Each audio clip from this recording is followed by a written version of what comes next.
جب تم میں کوئی کمال نہیں تو پھر بناوٹی باتوں کو چھوڑ کر اللہ رب العزت کی طرف رجوع کر۔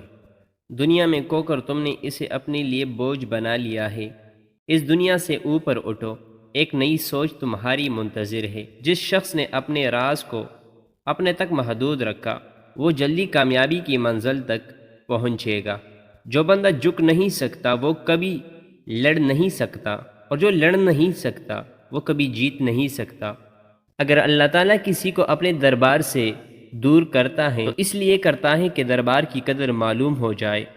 جب جدائی کی سزا ملتی ہے تو وصل کی قدر ہوتی ہے۔ جو آواز آپ کو دروازے بند ہونے کی لگی ہے ممکن ہے وہ دروازے کھولنے کی ہو۔ اچھا انسان وہی ہے جو کسی کا دیا ہوا دکھ تو بلا دے مگر کسی کی دی ہوئی محبت کبھی نہ بھولے۔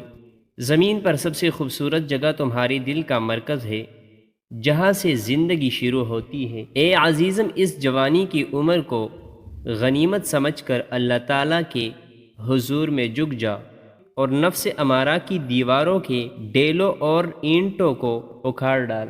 اگر تم اپنا ایمان مضبوط کرنا چاہتے ہو تو اس کے لیے تمہیں اپنی اندر کی سختی دور کرنا ہوگی۔ چٹان کی طرح مضبوط ایمان کے لیے کسی پرندے کے پروں سے بھی زیادہ نرم دل درکار ہے۔